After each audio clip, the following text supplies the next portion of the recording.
മല്ലു ഫുട്ബോളിന്റെ മറ്റൊരു വീഡിയോയിലേക്ക് എല്ലാവർക്കും സ്വാഗതം. അപ്പൊ നമ്മളിവിടെ ഗോകുലുണ്ട്. ബ്രോ സുഖാണ് അവിടെ? സുഖാണ്. പക്ഷെ മാച്ചസ് ഒക്കെ കണ്ടിട്ട് അത്ര സുഖമില്ല. എന്താണ് ബ്രോ പ്രശ്നം? കഴിഞ്ഞ ഒരു 3-4 മത്സരങ്ങളായിട്ട് നമ്മൾ എക്സ്പെക്ട് ചെയ്ത പെർഫോമൻസ് വരുന്നില്ല. ഡിഫെൻസീവ് ഭയങ്കര പ്രശ്നങ്ങളാണ്. വൾണറബിലിറ്റീസ് ഉണ്ട്. കൺസീഡ് ചെയ്യുന്നു. ഇതൊക്കെ സിറ്റിയുടെ സൈഡിൽ നമ്മൾ കാണാത്ത കുറച്ച് കാര്യങ്ങളാണ്. ഇപ്പൊ ബ്രോഡ് അഭിപ്രായത്തിൽ ഇപ്പോൾ സ്പേഴ്സിനെതിരെ ഒരു വലിയ തോൽവി, അതിനുശേഷം ഫാനൂദിനെതിരെ 3-0 ലീഡ് ഉണ്ടായിരുന്നു. പക്ഷേ അവസാനത്തെ 15 മിനിറ്റ്സിൽ 3 ഗോളുകൾ കൺസീഡ് ചെയ്തു. പെപ്പ ആകെ വട്ടിളകി നിൽക്കുകയാണ്. എന്താണ് ബ്രോഡ് അഭിപ്രായത്തിലെ പ്രശ്നങ്ങൾ? കംപ്ലീറ്റ് സ്ക്വാഡ്, എൻ്റെ ഒപ്പീനിയൻ കംപ്ലീറ്റ് സ്ക്വാഡ് ഭയങ്കര ഒരു സ്റ്റേബിൾ അല്ല. ഇപ്പൊ നമ്മള് 5 സ്ട്രേറ്റ് ലോസ്, അതിനുശേഷം ഈവൺ ആ 5 തോൽവിയേക്കാളും ഡിസപ്പോയിന്റിങ് ആയിരുന്നു ആക്ച്വലി UCL ഡ്രോ. 3-0 ലീഡ്, ഹോമിൽ ലീഡ് എടുത്തിട്ട് 3-3 ഡ്രോ ആവുക എന്ന് പറഞ്ഞാൽ ഈവൻ എൻ്റെ ഒപ്പീനിയൻ നമ്മളെ 5 ഡിഫീറ്റിനേക്കാളും വളരെ ഡിസപ്പോയിന്റിങ് ആയിട്ടുള്ള റിസൾട്ട് ആയിരുന്നു. തീരെ എക്സ്പെക്ട് ചെയ്തില്ല. കാരണം നമ്മള് എന്ന് പറഞ്ഞാൽ 3-0 ലീഡ് ഹോമിൽ എടുക്കുകയാണെങ്കിൽ അത് 4-5 ആക്കുക, അല്ലെങ്കിൽ പോട്ടെ ഒരു 3-1 ആ ഒരു ഇതിൽ മാർജിൻ കംഫർട്ടബിൾ വിക്ടറി ആണ് നമ്മൾ എക്സ്പെക്ട് ചെയ്തിരുന്നത്. പക്ഷേ ആ ഒരു മാച്ചിലോട്ട് നമ്മൾ വന്നു കഴിഞ്ഞപ്പം ഇനീഷ്യലി ആ first half, second half start ചെയ്യുമ്പോൾ നല്ല ഒരു റിതം കിട്ടിയ പോലെയൊക്കെ തോന്നി. കളി തിരിച്ച് ഫോമിലോട്ട് ടീം വന്നു എന്നൊക്കെ തോന്നി ആദ്യത്തെ ഒരു 15-20 മിനിറ്റ്സ്. കാരണം ആ ഒരു കളിയിലൊരു ഫ്ലോ ഒക്കെ ഉണ്ടായിരുന്നു. പിന്നെ ആ ഒരു സബ്സ്റ്റിറ്റ്യൂഷൻസ് ആണ് കംപ്ലീറ്റ്ലി ചേഞ്ച് ചെയ്തത്. സോ അത് എന്തിനായിരുന്നു ഇത്രയും ഈ ചേഞ്ചസ് വരുത്തി അറിയില്ല. കാരണം ആ ഒരു ഗുണ്ടോഗനെ വിളിച്ചതും കംപ്ലീറ്റ് ഫോർഡിനെ വിളിച്ച ആ ഒരു കംപ്ലീറ്റ് സബ്സ്റ്റിറ്റ്യൂഷൻസ് ഒരുപാട് മാച്ചിനാകെ മാറ്റി. പിന്നെ നമ്മുടെ ഡിഫൻസ് നോക്കുകയാണെങ്കിൽ റൂബൻ ഡിയാസ് ഇല്ലാത്തതാണ് ആക്ച്വലി എനിക്ക് തോന്നുന്നു ഒരു ഇപ്പോഴത്തെ ഏറ്റവും വലിയ ക്രൈസിസ് ആയിട്ട് തോന്നുന്നത്. കാരണം റൂബൻ ഡിയാസ് ഉണ്ടായിരുന്നെങ്കിൽ ആ ഒരു ലീഡർഷിപ്പ് ക്വാളിറ്റി, ഈ ഒരു എനിക്ക് തോന്നുന്നില്ല ഒരു ഇത്ര ഒരു 3 ഗോൾ ലാസ്റ്റ് വെച്ച് കൺസിഡർ ചെയ്യാൻ തോന്നുന്നില്ല. ഡിയാസിന്റെ ഒരു പ്രസൻസ് ഉണ്ടായിരുന്നു. സോ ഇപ്പം ഡിയാസ് ഇഞ്ചുറി റിക്കവർ ആയിട്ടുണ്ട്. സോ നെക്സ്റ്റ് മാച്ച് ലിവർപൂൾ ആയിട്ട് ഉണ്ടാവും. പക്ഷേ സ്റ്റിൽ ആൻഫീൽഡ് വെച്ച് നമ്മൾ ഈ ഒരു ടീമിനെ വെച്ച് എന്തെങ്കിലും, എനിക്ക് വലിയ എക്സ്പെക്ടേഷൻസ് ഒന്നും ഇല്ല. ഒരു സ്പേഴ്സിനെ പോലെ ഒരു ഹ്യൂമിലിയേഷൻ ഒക്കെ മേ ബി എക്സ്പെക്ട് ചെയ്തിട്ട് തന്നെയാണ് ഞാൻ മാച്ചിനെ അപ്രോച്ച് ചെയ്യുന്നത്. സോ കംപ്ലീറ്റ് ആക്ച്വലി എനിക്ക് ഏറ്റവും പ്രോബ്ലം വരുന്നത് മിഡ്ഫീൽഡാണ്. സോ മിഡ്ഫീൽഡിൽ ആ ഒരു റോഡ്രി പോയതിനു ശേഷം സ്റ്റെബിലിറ്റി എന്ന് പറഞ്ഞ സാധനം വന്നിട്ടില്ല.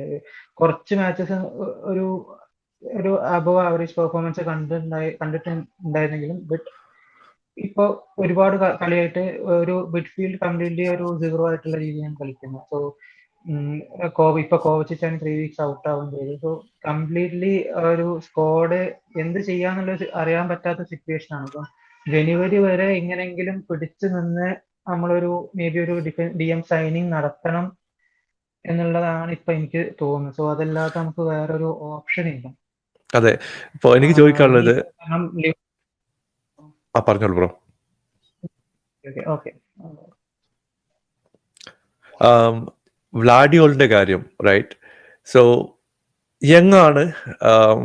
എക്സ്പീരിയൻസ് നോക്കിക്കഴിഞ്ഞാൽ കമ്പാരിറ്റീവ്ലി ലെസ് എക്സ്പീരിയൻസ് ആയിട്ടുള്ള ഒരു പ്ലെയർ ആണ്. പക്ഷെ പുള്ളി വന്നപ്പോൾ ഒരുപാട് പോസിറ്റീവ് ഒക്കെ കാണിച്ചു. എനിക്ക് തോന്നുന്നു കോൺഫിഡൻസ് ലോ ആണോ, അല്ലെങ്കിൽ പുള്ളി എന്തോ ഒരു ടഫ് സ്പേസ് കൂടിയാണ് ഇപ്പൊ മുമ്പോട്ട് പോകുന്നത്. കാരണം ഒരുപാട് മിസ്റ്റേക്കുകൾ വരുന്നുണ്ട്. ആ മിസ്റ്റേക്കുകളൊക്കെ കൺസീഡ് ചെയ്യുന്ന സിറ്റുവേഷനിലേക്കാണ് പോകുന്നത്. പുള്ളി കൊടുക്കുന്ന ബോൾ ഓപ്പോസിഷന്റെ കാലിലേക്ക് പോകുന്നു, അല്ലെങ്കിൽ പുള്ളി ട്രാക്ക് ബാക്ക് ചെയ്യുന്ന സമയത്ത് ഓപ്പോസിഷൻ ആ ബോൾ റിക്കവർ ചെയ്തിട്ട് ഗോളിലേക്ക് കൊണ്ടുവന്നു. ഇപ്പൊ അഗാഞ്ചി വന്ന സീസണിൽ ബ്രില്യൻ പെർഫോമൻസ് ആയിരുന്നു. പക്ഷെ പുള്ളിയുടെ സൈഡിൽ നിന്നും പ്രശ്നങ്ങൾ വരാൻ തുടങ്ങി. അപ്പൊ ഇപ്പൊ നമ്മള് പണ്ട് പ്രതീക്ഷിച്ച റീബിൽഡിൽ ഉള്ള പ്ലേയേഴ്സ് ഇപ്പൊ ഒരു ഭയങ്കര ടഫ് ആയിട്ടുള്ള സിറ്റുവേഷനിലൂടെയാണ് പോകുന്നത്, റൈറ്റ്? ഇപ്പോൾ ഒരു ഇൻഡിവിജ്വൽ പ്ലെയർ ഞാൻ പോയിന്റ് ഔട്ട് ചെയ്യില്ല, പക്ഷെ ഇതൊക്കെ ഇങ്ങനെ കാണുന്നുണ്ട് ഡിഫൻസിൽ. ഇപ്പൊ ഇവരിങ്ങനത്തെ മിസ്റ്റേക്സ് വരുത്തുന്നു. അതൊന്നും നമ്മൾ സിറ്റിയുടെ സൈഡിൽ അധികം കണ്ടിട്ടില്ല, റൈറ്റ്? ഇപ്പോൾ പെപ്പ് കൊണ്ടുവരുന്ന പ്ലേയേഴ്സ് ഒക്കെ എന്ന് പറഞ്ഞിട്ടുണ്ടെങ്കിൽ ആ ലെവലിലായിരിക്കും പെർഫോം ചെയ്യുന്നത്. അതോടെ ആ ഡിഫൻസ് സോളിഡ് ആണ്, അവർ കൺസീഡ് ചെയ്യില്ല. പക്ഷെ ഇപ്പൊ നേരത്തെ കാര്യങ്ങൾ തിരിഞ്ഞു. ഇപ്പൊ ഇൻഡിവിജ്വൽ പ്ലേയേഴ്സിന്റെ കയ്യിൽ നിന്ന് അനാവശ്യമായിട്ടുള്ള മിസ്റ്റേക്സ് വരുന്നു, ഗോള് കൺസീഡ് ചെയ്യുന്നു, പ്രഷറിലേക്ക് പോകുന്നു. ബ്രോഡ് അഭിപ്രായത്തിൽ ഇതൊരു ഒരു റൂബൻ ഡിയാസ് തിരിച്ചു വന്നു കഴിഞ്ഞിട്ടുണ്ടെങ്കിൽ സോൾവ് ആവാൻ പറ്റുന്ന ഇഷ്യൂസ് ആണോ, അല്ലെങ്കിൽ അവർക്ക് കൂടുതൽ ഗെയിം ടൈം വേണോ? എന്താണ് ഈ ഒരു മിസ്റ്റേക്സിന്റെ ഒരു റീസൺ ആയിട്ട് ബ്രോക്ക് തോന്നുന്നത്? എനിക്ക് ഡിഫൻസീവ് മിസ്റ്റേക്സിന് മെയിൻ കാരണം എന്ന് പറഞ്ഞാൽ ലാക്ക് ഓഫ് കോൺഫിഡൻസ് ആണ്. സോ ഫ്രണ്ടിൽ റോഡ്രി എന്ന് പറഞ്ഞ ഒരു ക്യാരക്ടർ ഇല്ലാത്തത് ഡിഫൻസിനെയും ഗോൾ കീപ്പറിനെയും മെന്റലി അവരെ ഡൗൺ ആക്കി എന്നാണ് എനിക്ക് തോന്നുന്നത്. ഈവൻ ഡിയാസ് വന്നാലും എത്രത്തോളം നമ്മളത് ഇമ്പ്രൂവ് ആക്കാൻ പറ്റും എന്ന് എനിക്ക് വലിയ പിടുത്തമില്ല. കാരണം മേ ബി കുറച്ചും കൂടി ഇമ്പ്രൂവ് ആയിരിക്കാം ആളുടെ ഒരു ലീഡർഷിപ്പ് ക്വാളിറ്റി മേ ബി നമ്മളെ കുറച്ചും കൂടെ ബെറ്റർ ആക്കാൻ പറ്റും. മേ ബി സ്റ്റോൺസ് കൂടെ വരുന്നുണ്ട്, ഡിയാസും സ്റ്റോൺസും ആ ഒരു മേ ബി ആ ഡിഫൻസ് നോക്കിക്കഴിഞ്ഞാൽ സീനിയറും എക്സ്പീരിയൻസ്ഡ് ആയിട്ടുള്ള ഇമ്പോർട്ടൻറ്റ് പ്ലെയേഴ്സ് ഇവർ രണ്ടുപേരാണ്. സോ ഇപ്പൊ സ്റ്റോൺസ് ഇഞ്ചൂർഡ് ആണ്, അപ്പൊ എത്ര ലെങ്ത് ആണ് അത്ര അറിയില്ല. സോ ഈ രണ്ട് പേരും വന്നു കഴിഞ്ഞാൽ മേ ബി കുറച്ചുകൂടെ സ്റ്റേബിൾ ആക്കാൻ പറ്റുമായിരിക്കാം ഡിഫൻസ്. ഇപ്പം കഴിഞ്ഞ മാച്ചൊക്കെ റീക്കോ ലൂയിസും ഗുണ്ടോഗനൊക്കെ ആയിരുന്നു ഡിഫൻസീവ് മിഡ്ഫീൽഡ് കളിച്ചത്. Lewis is just 19. സോ ഈ ഒരു ഹൈ പ്രഷർ ഗെയിം എത്രത്തോളം ലൂയിസ് നമുക്കൊന്നും പറയാൻ പറ്റില്ല. സോ വെരി യങ് ആണ്. സോ ഈ ഇത്രത്തോളം ഒരു മൾട്ടിപ്പിൾ പൊസിഷൻസ് കളിക്കുന്നുണ്ട്. സോ ഒരുപാട് റെസ്പോൺസിബിലിറ്റീസ് ഒന്നും ലൂയിസിന് കൊടുക്കാനുള്ള ഒരു ഒരു ടൈം ആയിട്ടില്ല ശരിക്കും. സോ ആക്ച്വലി മൊത്തം ഇവണത്തെ ഇഞ്ചുറി ഇഷ്യൂസും പ്രശ്നങ്ങളും ഉണ്ടായിരുന്നെങ്കിലും എനിക്ക് കംപ്ലീറ്റ് ബ്ലെയിം ഈ വട്ടം പോകുന്നത് മാനേജ്മെന്റിനും ഗവാഡിയോളയ്ക്കും. കാരണം ഈ ഒരു അൽവരസിന് 90+ മില്യൺ സെയിൽ ചെയ്തിട്ടും നമ്മൾ പ്രോപ്പറായിട്ട് റോഡ്രിക്ക് ഒരു ബാക്കപ്പ് വാങ്ങിയില്ല, അതുപോലെ അതെ ഹാലൻഡിന് ഒരു ബാക്കപ്പ് വാങ്ങി.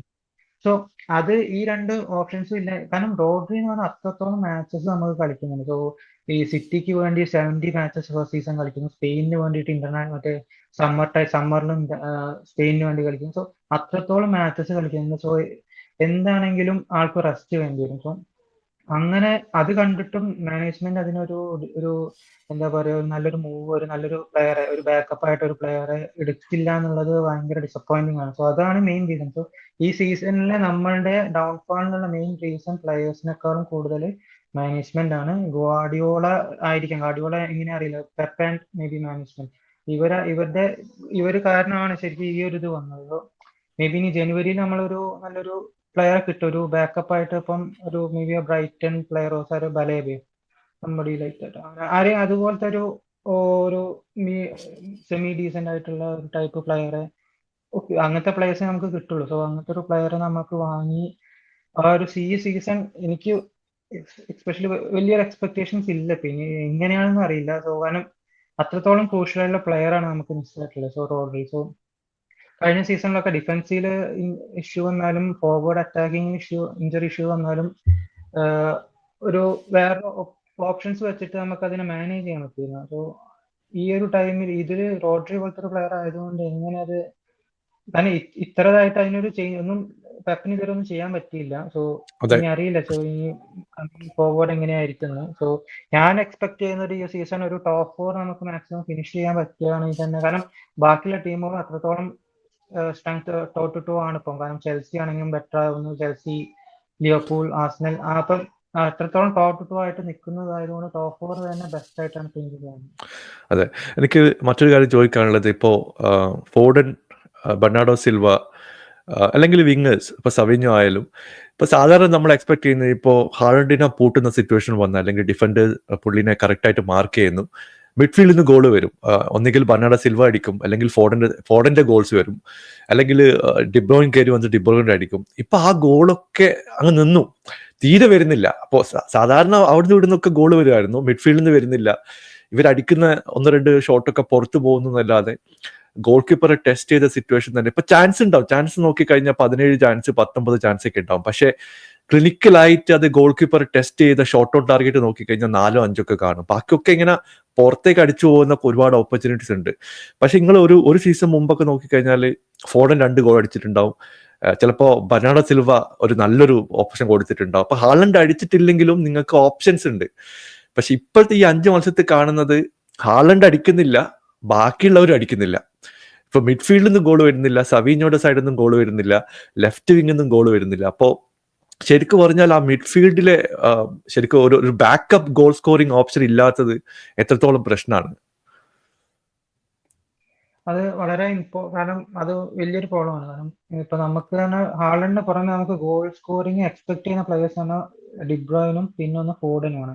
ഇപ്പൊ ഡിബ്രോയിന് ലോങ് ടേം ആയിട്ട് ഇഞ്ചുറിയാണ്, ഇപ്പൊ ജസ്റ്റ് വന്നിട്ടുള്ളൂ. ബട്ട് ഇപ്പൊ തിരിച്ചു വന്നു. ഇപ്പൊ കഴിഞ്ഞ മാച്ചിൽ അത്യാവശ്യം തരക്കേടില്ലാത്ത രീതിയിലൊരു പ്രസൻസ് കാണിച്ചു, ചാൻസ് ക്രിയേറ്റ് ചെയ്യാനെങ്കിലും. സോ ഇനി വേറൊരു ഓപ്ഷൻ ഉള്ളത് ഫോർഡനാണ്. ഫോർഡൻ എന്ന് പറഞ്ഞാൽ ഈ സീസണിലോട്ട് വന്നതിന് ശേഷം തീരെ ക്ലിക്ക് ആയിട്ടില്ല, വളരെ അണ്ടർ പെർഫോമിംഗ് ആണ്. കംപ്ലീറ്റ് എല്ലാ മാച്ചസും അണ്ടർ പെർഫോമിംഗ് ആണ്. ആളുടെ ഒരു ലെവലിലോട്ട് ഇതുവരെ ആൾ എത്തിയിട്ടില്ല.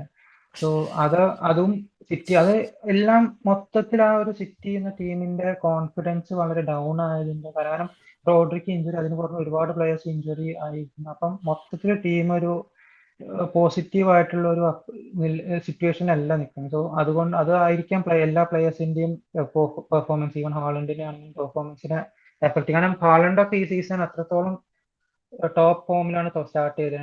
രണ്ട് ഹാട്രിക്സ് ഒക്കെ അടിച്ച് അങ്ങനെ ടോപ്പ് ഫോമിലായിരുന്നു സ്റ്റാർട്ട് ചെയ്തത് ഈ സീസണൊക്കെ. പിന്നെ പതുക്കെ അത് സ്ലോ ഡൗൺ ആയി തുടങ്ങി ആളുടെ ഫോം ഒക്കെ. സോ പിന്നെ നമ്മൾക്ക് നവംബർ ടൈം കാണാറുണ്ട്, നവംബർ ഡിസംബർ ഫസ്റ്റ് ഒക്കെ ഒരു ഡിപ്പ് ഓഫ് ഫോം കാണാറുണ്ട്. ജനുവരി നമ്മൾ ആ സ്റ്റാർട്ട് എല്ലാ സീസണും കാണാറുള്ളതാണ്.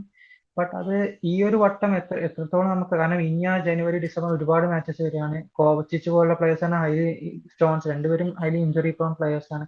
സോ നമുക്ക് എല്ലാ മാച്ചസ് അവരെ ഡിപ്പെൻഡ് ചെയ്യാനും പറ്റില്ല. ഗുഡ്നോഗൻ ആണെങ്കിൽ 34 ആണ്. സോ അങ്ങനത്തെ ഒക്കെ സിറ്റുവേഷൻ ഉള്ളതുകൊണ്ട് നമുക്ക് ആ സീസണിലും കഴിഞ്ഞ സീസൺസ് ഉണ്ടായത് പോലെ ഈ വട്ടം ഉണ്ടാവുമെന്ന് നമുക്ക് എക്സ്പെക്ട് ചെയ്യാനും പറ്റാത്ത ഒരു അവസ്ഥയാണ്. സോ ഈ ജനുവരിയിൽ വല്ല സൈനിങ്സ് നടത്തിയൊരു മേ ബി ഒരു വലിയ പെട്ടെന്ന് ഒരു ചേഞ്ച് ഒക്കെ വരികയാണെങ്കിൽ എന്തെങ്കിലും എക്സ്പെക്ട് ചെയ്യാൻ പറ്റില്ല. ലീഗ് ആണെങ്കിലും ലീഗിന്റെ I mean in respect of league നമുക്ക് എന്തെങ്കിലും എക്സ്പെക്ട് ചെയ്യുകയാണെങ്കിൽ ആ ഒരു ജനുവരി സൈനിങ്സ് ഒക്കെ ഉണ്ടെങ്കിലേ പറ്റുള്ളൂ. സോ സോ മൊത്തത്തിൽ ആ ഒരു ഇനിയുള്ള മാച്ചസ്, ഇപ്പോൾ നെക്സ്റ്റ് മാച്ച് ആൻഫീൽഡിലാണ്. അപ്പോൾ അത് നമുക്ക് കൂടുതൽ എക്സ്പെക്ട് ചെയ്യാനില്ല. സോ അത് തോറ്റ് കഴിഞ്ഞാൽ മോസ്റ്റ്ലി ഫോർത്ത് ഓർ ഫിഫ്ത്ത് വരെ താഴോട്ട് പോകാൻ ചാൻസ് ഉള്ള ഒരു സിറ്റുവേഷൻ. സോ അത് കഴിഞ്ഞാൽ മേ ബി എനിക്ക് തോന്നുന്നു കുറച്ച് ഈസിയർ ഫിക്സ്റ്റേഴ്സ് ഉണ്ട്. സോ അത് വെച്ച് മേ ബി കുറച്ച് മേ ബി ഒരു മേലോട്ട് പോകാൻ പറ്റുമായിരിക്കും. അതെ, അപ്പോൾ ജനുവരി വിൻഡോ വരെ എങ്ങനെയെങ്കിലും പിടിച്ച് കഴിഞ്ഞാൽ ലാസ്റ്റ് ക്വസ്റ്റ്യൻ ചോദിക്കുന്നത് എഡേഴ്സനെ പറ്റിയിട്ടാണ്. എഡേഴ്സൺ നിങ്ങളുടെ ഒരു one of the best goal കീപ്പറായിട്ട് ഇത്ര വർഷം നിന്നു. പക്ഷേ കഴിഞ്ഞ മത്സരത്തിലൊക്കെ പുള്ളിനെ കുറ്റം പറഞ്ഞിട്ട് കാര്യമില്ല, കാരണം ഡിഫൻസ് പുള്ളിനെ സപ്പോർട്ട് ചെയ്യാത്ത ഒരു പ്രശ്നമുണ്ട്. പക്ഷേ ചില അവസരങ്ങളിൽ പുള്ളിയുടെ പൊസിഷനിങ് ആയാലും ബോൾ ക്ലിയർ ചെയ്യാൻ വേണ്ടി വരുന്നതായാലും പുള്ളി നിൽക്കുന്ന ആ ഒരു ഷോർട്ട് സ്റ്റോപ്പിംഗ് വേണ്ടി നിൽക്കുന്ന സ്ഥലമൊക്കെ ആണെങ്കിലും പുള്ളിയും ടെൻഷനിലൂടെയാണ് പോകുന്നത്. കാരണം ഒരുപാട് ഷോട്ട്സ് വരുന്നു.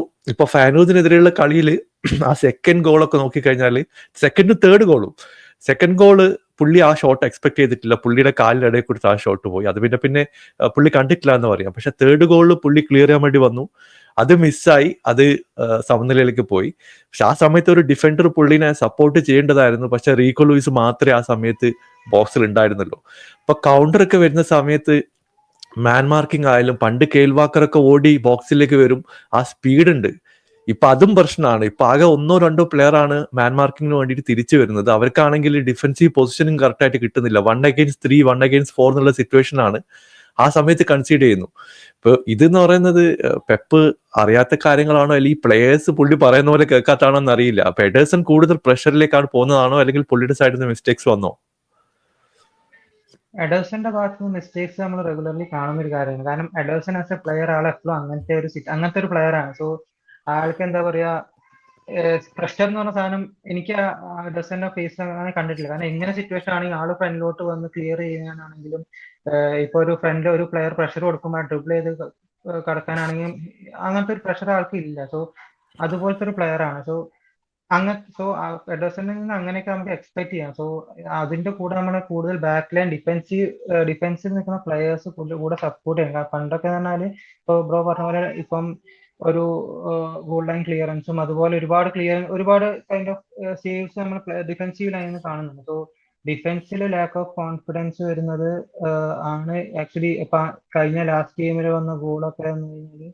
സോ മേ ബി ആ സിറ്റുവേഷനൊക്കെ മേ ബി ചിലപ്പോൾ ചില സമയത്തൊക്കെ ഡിയാസ് ഒക്കെ ഫോമിലുള്ള സമയത്ത് അതുപോലുള്ള സിറ്റുവേഷൻസ് ഒക്കെ ബ്ലോക്ക് ചെയ്തിട്ടുണ്ട് മുമ്പൊക്കെ. സോ അങ്ങനത്തെ ഇപ്പൊ എഡേഴ്സൺ ആക്ച്വലി എല്ലാ വട്ടവും ഇത് എക്സ്പെക്ട് ചെയ്യാം. സോ എപ്പോഴൊക്കെ ഒരു ക്വിക്ക് കൗണ്ടർ പറ്റിയ ടീമിൽ വരുന്നതാണെങ്കിൽ Ederson will be in front of the may be ആ ഒരു പെനാൽറ്റി ബോക്സിനെ പുറത്ത് ഉണ്ടാവുകയാണ്. സോ അങ്ങനത്തെ ഒരു പ്ലെയർ ആണ് such kind of player. So എഡേഴ്സണിൽ പ്രത്യേകിച്ച് ഒരു ചേഞ്ച് ഒന്നും ഞാൻ കാണുന്നില്ല. അങ്ങനെ തന്നെയാണ് player of like that kind. Okay bro, അപ്പോ താങ്ക് യു സോ മച്ച്. അപ്പൊ ലിവർപൂൾ മത്സരമൊക്കെ കഴിഞ്ഞിട്ട് നമുക്ക് ഒരിക്കൽ കാണാം. ജോയിൻ ചെയ്തതിൽ വളരെ നന്ദി. Happy thanks giving.